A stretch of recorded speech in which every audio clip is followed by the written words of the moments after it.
வணக்கம். நான் ஸ்ரீரங்கம் ரவி உங்களோட பேசிகிட்ருக்கேன். இது அக்டோபர் மாதத்திற்கான பலன்கள். இந்த பலன்களுக்கு போகிறதுக்கு முன்னாடி இது ஒரு சிறப்பான ஒரு மாதம். அப்போது இந்த மாதத்தில் வரக்கூடிய முக்கிய நிகழ்ச்சிகளும் அதனுடைய முக்கியத்துவத்தை பற்றி முதல்ல சொல்லிவிட்டு அதுக்கப்புறம் உங்கள் ராசி பலனுக்கு போகிறேன். முதல்ல இந்த மாதத்தில் 2ஆம் தேதி மாலைய அமாவாசைன்னு பேர். மாலைய அமாவாசை. அமாவாசையில் 3 அமாவாசைகள் மிகவும் முக்கியத்துவம் வாய்ந்தது. அப்போது முக்கியத்துவம் வாய்ந்ததில் தை அமாவாசை, ஆடி அமாவாசை, மாலை அமாவாசை. தாய் தந்தை இழந்தவரோ இல்லை தந்தையை மட்டும் இழந்தாலோ இல்லை தாயை இழந்தீங்கன்னா அவருடைய அப்பா தான் செய்வார். ஆனால் அப்பா இல்லைன்னா அந்த பிள்ளைகள் செய்கிறதுக்கு கடமைப்பட்டவங்க. அவசியம் தவறாமல் செய்ய வேண்டிய ஒரு அமாவாசை தர்ப்பணம் என்பது அனைத்து ஜாதியினருக்கும் பொருந்தும்.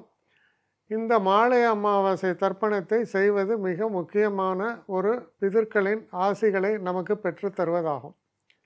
இது அவசியம் ஞாபகத்தில் வச்சு எல்லாரும் செய்ய வேண்டிய ஒரு விஷயம். இந்த மாலை அமாவாசையில் ஏதாவது அன்னதானம் செய்ய முடியுமா? அந்த மாதிரியெல்லாம் ஏதாவது தர்மங்கள், அன்னதானங்கள் இதெல்லாம் செய்வது நம் முன்னோர்களை திருப்திப்படுத்தும் என்ற பொருள். அது ரொம்ப ரொம்ப ஒரு புண்ணியமான ஒரு செயல், கடமையும் கூட. இது உங்கள் பரம்பரைக்கான ஒரு சமாச்சாரம். இதை அவசியம் ஞாபகத்தில் வச்சுங்க. 2வது விஷயம், அடுத்த நாள்லேருந்து அதாவது 3ஆம் தேதியிலேருந்து உங்களுக்கு நவராத்திரி அப்படின்னு சொல்லக்கூடிய துர்கை, லக்ஷ்மி, சரஸ்வதியை நாம் கொண்டாடக்கூடிய ஒரு காலம். இதுவும் ரொம்பவும் புண்ணியம் வாய்ந்தது, முக்கியத்துவம் வாய்ந்தது. குறிப்பாக இந்த நவராத்திரியை பெண்கள் கொண்டாடுவது என்பது குடும்பத்திற்கு அந்த வருடம் முழுவதும் வரக்கூடிய சிறப்புகளை பற்றி பேசுகிறது. அதனால் இதை அவசியம் செய்யுங்க. இப்போது அதுலேயே முத்தாய்ப்பாக வருவது சரஸ்வதி பூஜை. இந்த சரஸ்வதி பூஜை வரக்கூடிய நாள் 11ஆம் தேதி சாயங்காலன்றாங்க, 12ஆம் தேதி 2 நாளும் சரஸ்வதி பூஜை, ஆயுத பூஜை எப்படி வேணால் வச்சுங்க. இதை கொண்டாடுறாங்க. இதுவும் பெரிய அளவுக்கு கொண்டாடப்படுகிறது. இது ரொம்ப சிறப்பு வாய்ந்தது. நம்ம நாட்டுக்கே உரிய ஒரு தனித்துவமானது. இன்று உலகம் முழுவதும் இருக்கக்கூடியவர்களும் கொண்டாடுகிறார்கள்.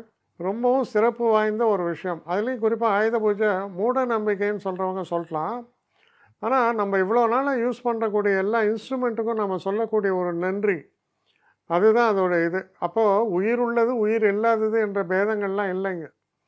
நம் வாழ்வுக்கு எது துணையாக இருக்கிறதோ அதற்கு நாம் நன்றி கூறுகிறோம் அப்படிங்கிறத இதை புரிஞ்சுக்கணும். தொடர்ந்து வருவது விஜயதசமி. இது எல்லா காரியங்களுக்கும் தொடங்குவதற்கு சிறப்பானது. அதே மாதிரி சின்ன குழந்தைகள் 3 வயசு 4 வயசு அப்படிங்கும்போது அவங்கள முதல்ல பள்ளிக்கு, அதாவது ப்ரீ எல்கேஜின்றாங்க. அதுக்கெல்லாம் நிறையா டொனேஷன் எல்லாம் இருக்குது. அதெல்லாம் வேறு விஷயம், அதெல்லாம் மாடர்னிட்டி. ஆனால் இந்த விஜயதசமியில் கல்வியை தொடங்குவது என்பது சிறப்பான ஒரு விஷயம். அந்த காலத்தில் என்ன பண்ணுவாங்க, நெல்லை பரப்பி அதில் இப்போ தமிழர்கள்லாம் ஆனா ஆவன்னா, அதே மாதிரி ஹிந்திலையும் அதே தான். ஸோ அந்த இதை அந்த குழந்தையின் விரலை பிடித்து முதல் எழுத்துக்களை எழுதி ஆசைகள் சொல்கிறது. அது வருங்காலத்தில் நீ நல்லபடியாக கல்வி கற்க வேண்டும், உனக்கு சரஸ்வதியின் கடாட்சம் என்பது பரிபூர்ணமாக இருக்க வேண்டும் என்பதற்காக செய்ய வேண்டிய ஒரு சமாச்சாரமாக இது முக்கியத்துவம் வாய்ந்தது. ரொம்பவும் சந்தோஷத்தை தரக்கூடியது. இந்த நாளில் ஆரம்பிக்கக்கூடிய பல தொழில்கள் வெற்றி பாதையை நோக்கி செல்லும் என்பது நம்பிக்கை. ஏன்னா இது வளர்பிறையில் வரக்கூடிய ஒரு சமாச்சாரமாகவும் அமையிறது. அதற்கப்புறம் இந்த மாத இறுதியில், அதாவது 31ஆம் தேதி அக்டோபர், தீபாவளி பண்டிகையும் வருது. இந்த தீபாவளி பண்டிகையை பற்றி சொல்லணும் அப்படின்னா, அது கொண்டாடுறோம், எல்லா இவங்களுமே கொண்டாடுறாங்க, ரொம்ப நல்லது.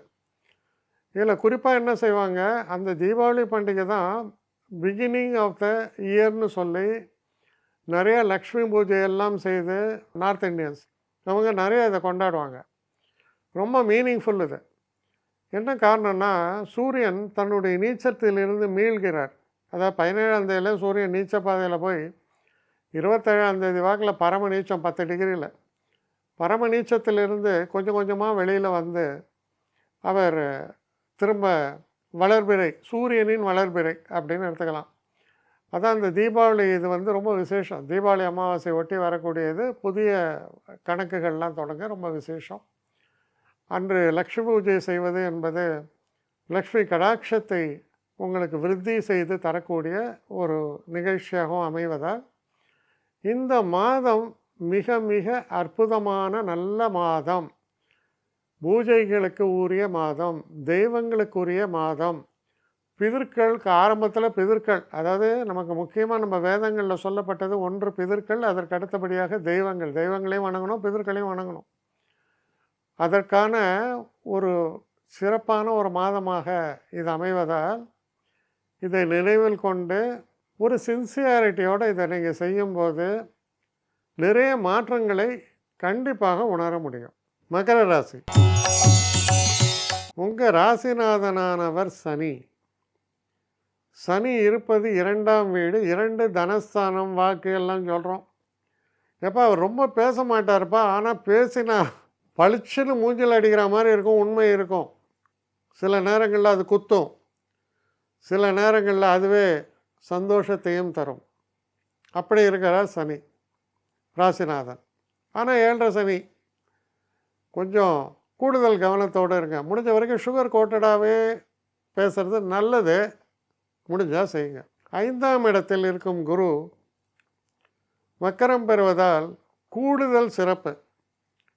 குழந்தைகளுக்கு குழந்தை பாக்கியம் இல்லாதவங்களுக்கு குழந்தை பாக்கியம், பெரிய பெரிய புகழ் பெருமைகளை எதிர்நோக்கி இருப்பவர்களுக்கு அது கிடைக்கக்கூடிய ஒரு காலம், நிச்சயமான உயர்வை பற்றி பேசக்கூடிய ஒரு காலம். நல்ல தனவரவு என்பது கூடும், சாட்டிஸ்ஃபைடாக இருக்கும். தீபாவளியெல்லாம் பிரமாதமாக கொண்டாடுவீங்க, எதிர்பார்த்த காசெல்லாம் நல்லா வரும். செவ்வாய் 6ஆம் இடத்தில் சஞ்சாரம், ரொம்ப நல்லது. தைரியம், எதிரிகளை சந்தித்து என்ன சேலஞ்சஸ் இருந்தாலும் அதில் வின் பண்ணக்கூடிய ஒரு எபிலிட்டியை சொல்கிறது. 9ஆம் இடத்தில் இருக்கக்கூடிய 9க்கு அதிபதியான புதன் உச்சம்.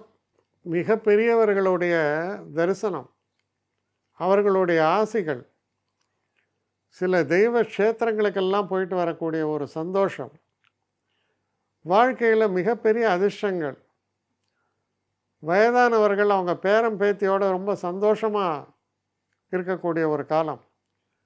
வெளிநாட்டு பயணம் என்பது ஏற்படுவதற்கான ஒரு காலம். இதுபோல் பல நன்மைகளை பற்றி பேசுகிறது இந்த மாதம். இந்த மாதத்தில் பார்த்திங்கன்னா உங்களுக்கு வரக்கூடிய நியூஸ் ஆகட்டும், நடக்கக்கூடிய செயல்பாடுகளாகட்டும், உற்சாகத்தை தரக்கூடிய வகையில் தான் அமையிறது. அப்போ 2ஆம் பகுதி எப்படி இருக்குது? 9லேருந்து சூரியன் 10ஆம் வீட்டுக்கு மாற்றம், 10ஆம் வீட்டில் உடைய அதிபதி 11க்கு மாற்றம். 10 குடையவன் 11 போனால் தொழிலில் நல்ல அப்ரிசியேஷன், நல்ல உயர்வுகள். சுக்கிரன் 11 இருக்கார். 9 கூடிய தெய்வத்தின் அருள் கடாட்சம் எல்லாத்தையும் சொல்லக்கூடிய புதன் 10ல் வந்தால் தொழிலில் சாதனைகள், தொழில் அபிவிருத்திகள் இதெல்லாம் ஏற்படும். சூரியன் 10ல் இருக்கும்போது தொழிலில் பர்ஃபெக்ஷன், அட்மினிஸ்ட்ரேட்டிவ் கேப்பபிலிட்டிஸ் எல்லாம் சொல்லுவோம், அதெல்லாம் ஏற்படும். 7.5 சனின்னு யாராவது வாயை திறந்தால் வாயிலே அடிப்பீங்க. இதுதான் 7.5 சனிலாம், எனக்கு எப்போவுமே 7.5 சனி இருக்கட்டும், நான் ரொம்ப சந்தோஷமாக இருக்கேன்னா பதில் சொல்லுவீங்க.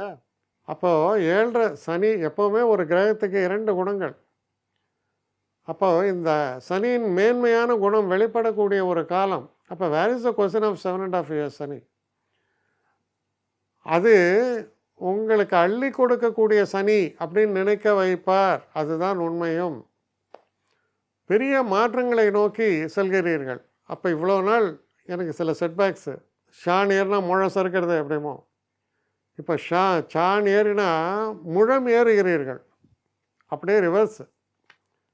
சிறப்பான காலத்தின் தொடக்கம், சந்தோஷம் இனி தொடர்ந்து வரும் உங்கள் வாழ்வில் அப்படிங்கிறது உறுதியாக நம்பலாம். என்னை காண்டாக்ட் பண்ணணும்னு நிறைய பேர் நினைக்கிறீங்க.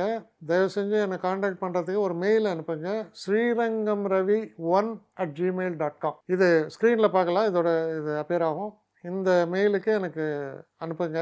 எனக்கு நிறைய பேர் அனுப்புகிறீங்க, நான் ஒருத்தன் தான் அதை பார்க்குறேன், செய்கிறேன். ஏன்னா இது வேகமாக செய்யலாம் முடியாது. ஒரு நாளைக்கு ஒரு 3 பேர் பார்ப்போம், 4 பேர் பார்க்குறோம். அதனால் கொஞ்சம் டிலே ஆகுது. கட்டண சேவை தான். இந்த கட்டணத்தை செலுத்திய பின்பும் கிட்டத்தட்ட ஒரு 5-6 நாள் ஆகும். சில பேர் நினைக்கலாம் கட்டணத்தை செலுத்தின உடனே அடுத்த நாளே பார்க்கணுன்ட்டு. அப்படி என்னால் முடியல. கொஞ்சம் பொறுமையும் நிதானமும் தேவையும் இருப்பவர்கள் நிச்சயமாக காண்டாக்ட் பண்ணுங்கள். என்னுடைய பெஸ்ட்டு சர்வீஸு உங்களுக்கு கண்டிப்பாக உண்டு. வணக்கம்.